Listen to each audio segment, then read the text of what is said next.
की पहली खबर हमारी अयोध्या में पाप हुआ है और उसमें समाजवादी पार्टी के नेता का हाथ है, जो मैं आपको दिखा रहा हूं। लेकिन सोचिए दर्शकों, बड़ा चर्चा में है अयोध्या। राम मंदिर बनने के बाद वहां सियासी चर्चा हुई, लोकसभा चुनाव, और चुनाव में फैजाबाद लोकसभा सीट पर इंडिया अलायंस की जीत हुई। जीत की बार बार ढपली बजाने वाले अखिलेश यादव और पूरे इंडिया अलायंस पर आज मैं सवाल उठा रहा हूं।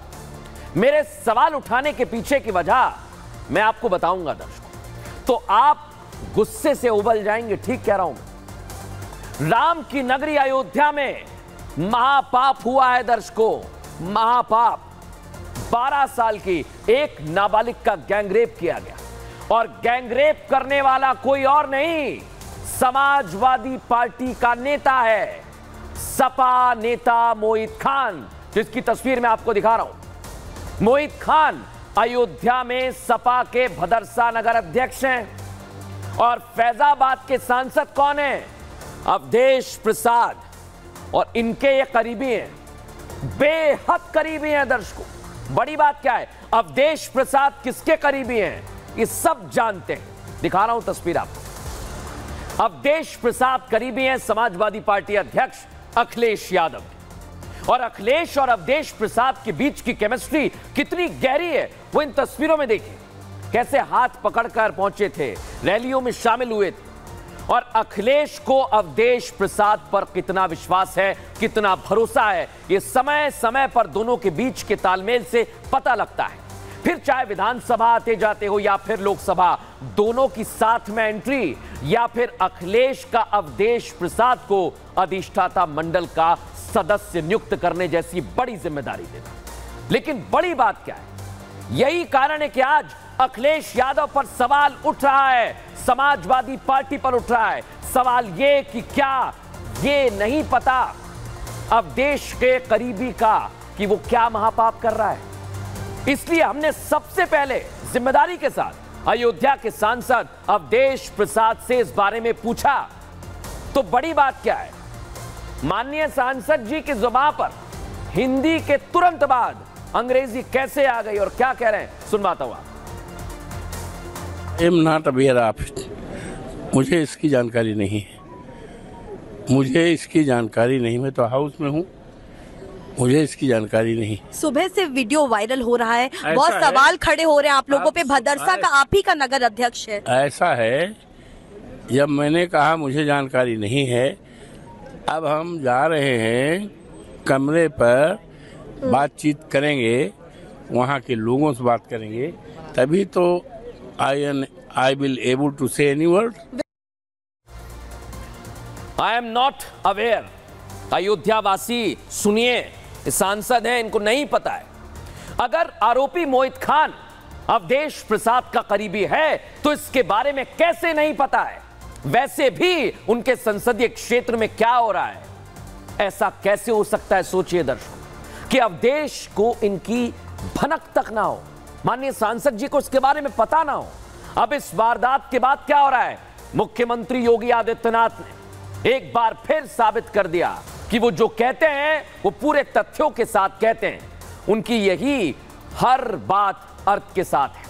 मैं आज आपको सुनवा रहा हूं विधानसभा में क्या कहा था कि समाजवादी पार्टी महिलाओं की सुरक्षा के लिए गंभीर खतरा है, और आज इस मामले के सामने आने के बाद उनका एक एक शब्द सच साबित हो रहा है, और उसमें कितनी धार थी वो मैं अब आपको सुनवाने वाला हूं। सुनिए पहले। महिला संबंधी अपराध से जुड़े हुए ज्यादातर मामलों में समाजवादी पार्टी से डायरेक्ट या इनडायरेक्ट जुड़े हुए लोग उसमें इन्वॉल्व पाए जाते हैं। और यही नहीं, महिला संबंधी अपराध में ये उस पीढ़ी का प्रतिनिधित्व करते हैं। मुख्यमंत्री योगी आदित्यनाथ ने क्या एक्शन लिया ये मैं आपको बताऊंगा, लेकिन पहले देखिए कैसे सपा नगर अध्यक्ष मोहित खान ने इस वारदात को अंजाम दिया। इस रिपोर्ट में रोजाना अयोध्या में रामलला के दर्शन करने लाखों श्रद्धालुओं की भीड़ उमड़ती है। मन में आस्था लिए राम भक्त अयोध्या पहुंचते हैं, लेकिन राम की नगरी में समाजवादी नेता मोहित खान ने जो किया उसकी कोई माफी नहीं है। बेहद शर्मनाक है। 12 साल की नाबालिग से गैंगरेप के इल्जाम सपा नेता मोहित खान पर लगे। मोहित खान ने एक नाबालिग की रूह को तार-तार कर दिया। अपनी ताकत, अपनी पहुंच के बल पर एक मासूम को जिंदगी भर ना भरने वाला गम दे दिया, वो गम जिसे वो अपनी आखिरी सांस तक नहीं भुला पाएगी।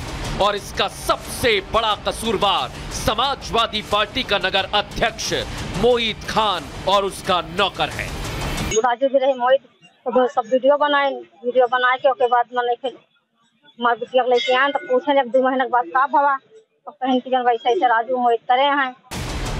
पीड़िता की मां के मुताबिक ये घटना 75 दिन पहले की है। नाबालिग मजदूरी के बाद घर वापस आ रही थी। वो आरोपी मोहित खान की बेकरी के सामने से गुजर रही थी। आरोप है कि मोहित खान ने उसे रास्ते में रोका और सपा नेता मोहित खान के नौकर राजू ने उसे पकड़ लिया।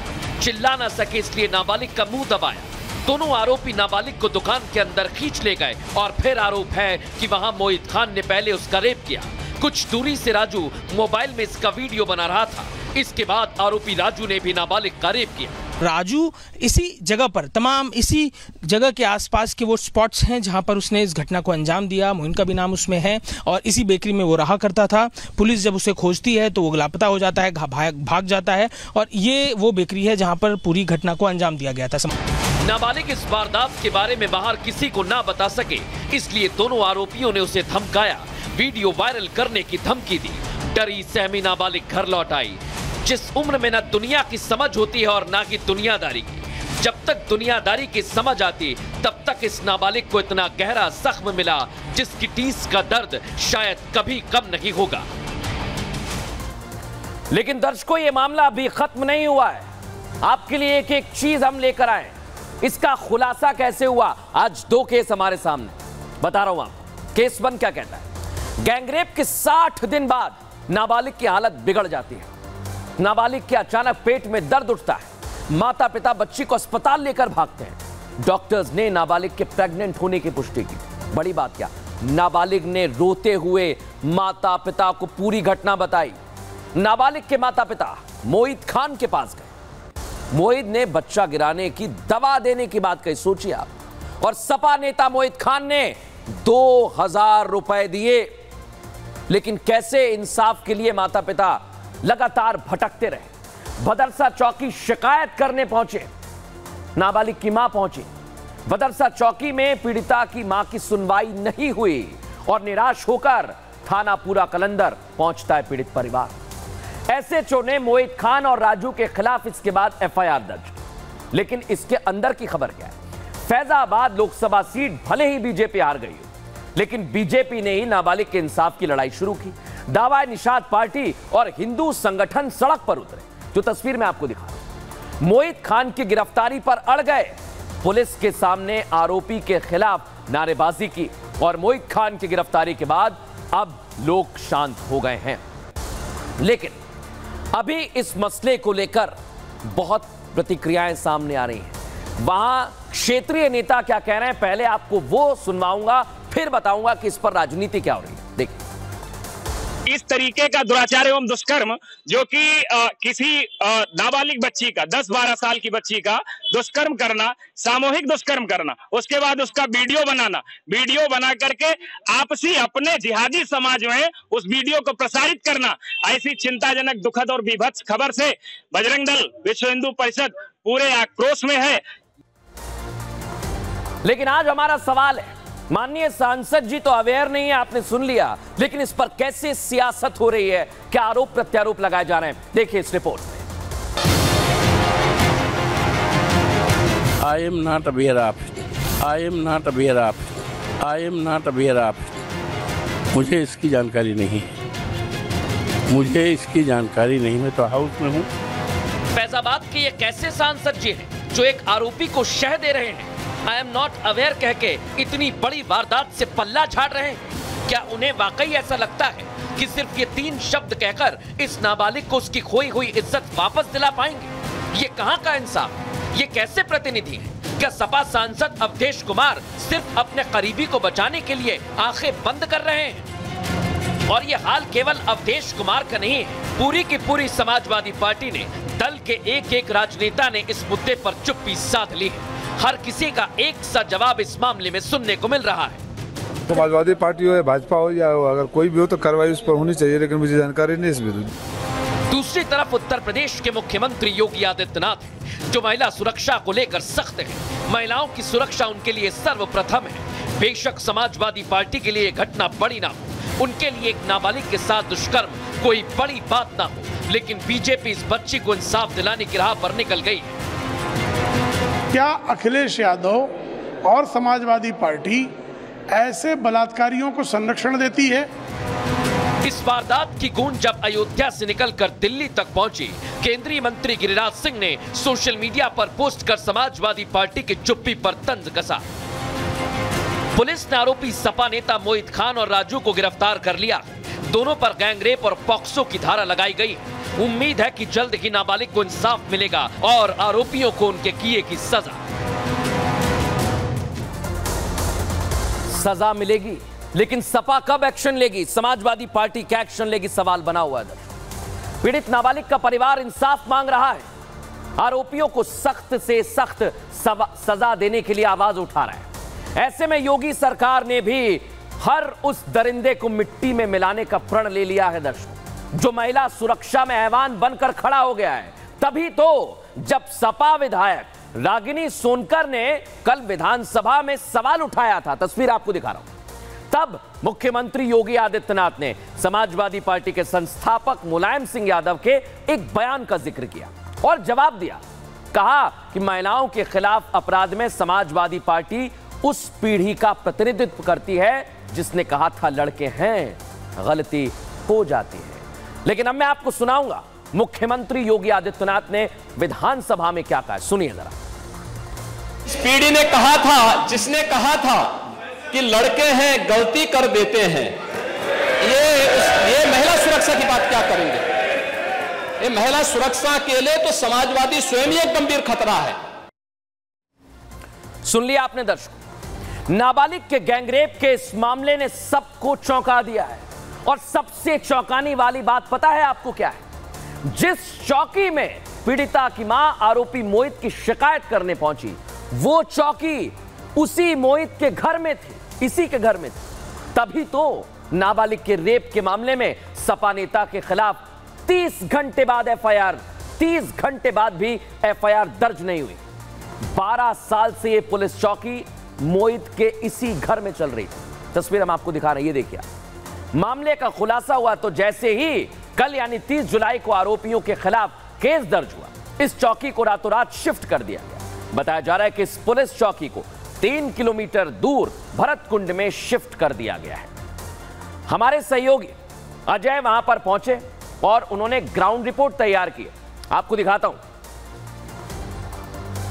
अयोध्या में 16 साल की लड़की के संग रेप के मामले में पुलिस ने अब तक 2 लोगों को गिरफ्तार कर लिया है। जिन 2 लोगों को गिरफ्तार किया उनमें एक बेकरी के चालक हैं और एक उनके ही एक सहयोगी हैं जिन्हें गिरफ्तार किया गया है। बच्ची जब प्रेग्नेंट हो जाती है, परिवार को बताती है, फिर इस पूरे मामले का खुलासा होता है। हम इस समय उसी भदरसा कस्बे में मौजूद हैं और जो आप पीछे देख रहे हैं ये वो पुलिस चौकी है जिसे उस घटना के सार्वजनिक हो जाने के बाद आनन फानन में पुलिस खाली करके चली गई। दरअसल बताया जा रहा है कि उनमें जो बताया कथित तौर पर जो मुख्य आरोपी हैं उनके परिजनों के घर पे ही ये चौकी मौजूद है। ये कारण रहा कि इसे छोड़कर चले गए।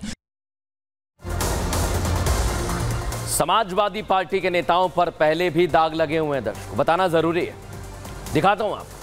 सपा नेता गायत्री प्रजापति आपको याद होंगे, जिन पर गैंगरेप का आरोप लगा था दर्शकों, गैंगरेप का आरोप लगा था। दिखा रहा हूं मैं आपको। 2016 में चित्रकूट की महिला ने गायत्री प्रजापति पर आरोप लगाया था। अखिलेश सरकार में तब गायत्री प्रजापति खनन मंत्री थे। खनन के पट्टे दिलाने का झांसा देकर महिला को घर बुलाया। 2014 जुलाई और 2016 तक महिला का शोषण किया, गंभीर आरोप लगे। पीड़िता की नाबालिग बेटी का भी यौन शोषण किया गया। सोचिए आप, सपा सरकार में गायत्री रसूखदार, बड़े प्रभावशाली राजनेता। पुलिस और प्रशासन ने गायत्री के खिलाफ कोई कार्रवाई नहीं की थी। सुप्रीम कोर्ट का आदेश आया, उस पर कार्रवाई हुई। गायत्री और उसके सहयोगियों पर एफआईआर दर्ज। गायत्री को बचाने के लिए पीड़िता पर काफी दबाव बनाया गया था दर्ज। पीड़िता को बड़ी रकम, घर, प्लॉट दिए जाने की भी बातें सामने आई और उसके 2 साथियों को इसमें दोषी पाया गया, गायत्री प्रजापति के साथ। गायत्री प्रजापति को आजीवन कारावास की सजा सुनाई गई और अब सपा का मोहित खान आ गया है। इसको बचाने के लिए जोर लगा रही है पार्टी, ऐसा लगता है, क्योंकि पूरी पार्टी मोहित के मामले पर चुप्पी साध कर बैठी हुई और सपा सांसद अवधेश प्रसाद जो कह रहे हैं आई एम नॉट अवेयर, मोहित खान पर चुप हैं।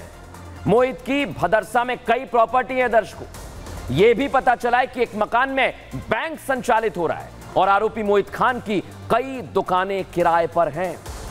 सोचिए आप। लेकिन इस मामले को लेकर अभी भी पड़ताल जारी है, सियासत भी हो रही है, आरोप प्रत्यारोप लगाए जा रहे हैं। सुनिएगा।